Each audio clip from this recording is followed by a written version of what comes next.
नाते सिरते मौत खुड़क दी उन्होंने कीड़ा हासा वे कि हमें पता है, ये मालूम है कि कभी भी बिजली गिर जाएगी, ना जाने किन कारणों से हार्ट अटैक हो जा, कोई और रोग के कारण मृत्यु हो जा, दुर्घटना में हो जाए।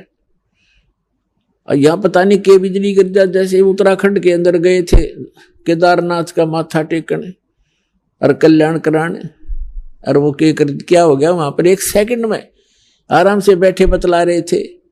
कोई कुछ कर रहा था, कोई सोच रहा था, कोई विवाह की बातें कर रहा था, कोई भविष्य की प्लानिंग बना रहा था, ये बनाऊंगा वह कोठी बनाऊंगा।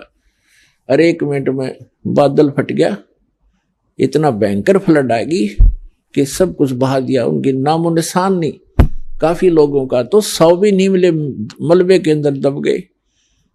तो पुण्यात्मा इसे लोक में और नाचो गाओ और यहाँ की भविष्य की स्कीम और ये कोठी बनाने की बनाओ, तो भक्त नहीं हो, छींट नहीं लगी आपका भक्ति की। फिर तो नानक साहब जी कहते, ना जाने काल की कर डारे और किस विध ढल जा पासावे, और जिनाते सरते मौत खुड़क दी। 1 सेकंड का पता नहीं। कबीर साहब कहते, ना जाने अगले सांस का आवण हो ना हो। तो उनको कैसा हंसा, वो क्या किस चीज पर हंसे। फिर उन्होंने पूछा, क्या आप सदा ऐसे मायूस रहते हैं, क्या आप सदा ऐसे ही रहते हैं? कहते नहीं, साध मिले सड साधी होंदी और विछड़ जाए दिलगीरी वे, अख दे नानक सुनो जिहाना, ये मुश्किल हाल फकीरी वे। कि जिसमें मेरे भक्त,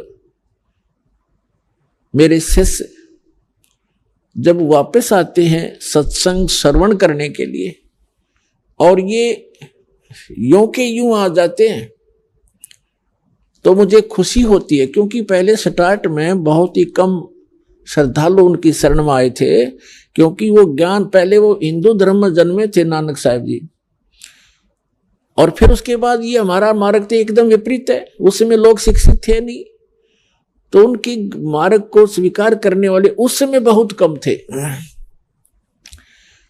तो जिस भी कारण 150-200 जितने भी भक्त आते थे सत्संग छोड़ने के लिए, तो गिनती के होते थे, और 2-4 नहीं आते किसी दिन, तो गुरुदेव पूछा करते थे, फलाना नहीं आया भाई, क्या बात होगी।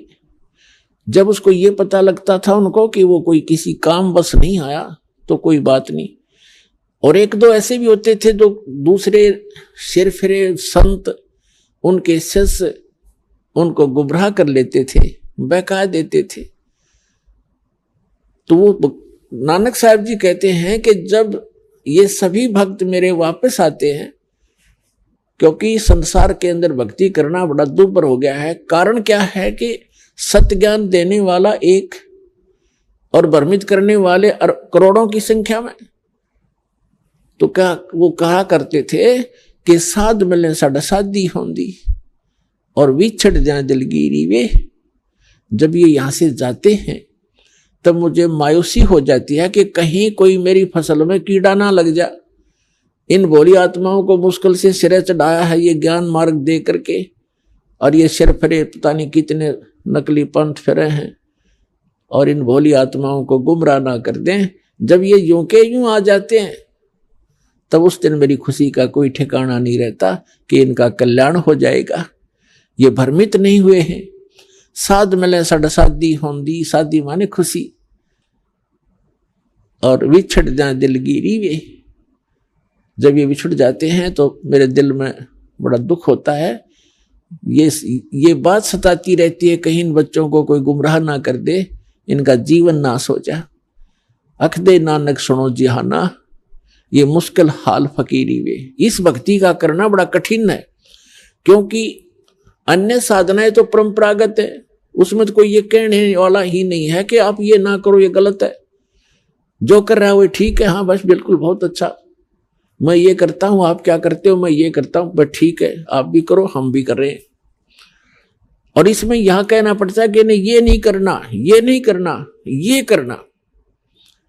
तो इस प्रकार ये थोड़ा सा कठिन मुश्किल हाल फकीरी वे। फकीरी माने भक्ति, या भक्ति का करना बड़ा कठिन हो गया है। और जिसमें अब ये ज्ञान तो विश्व में जाएगा,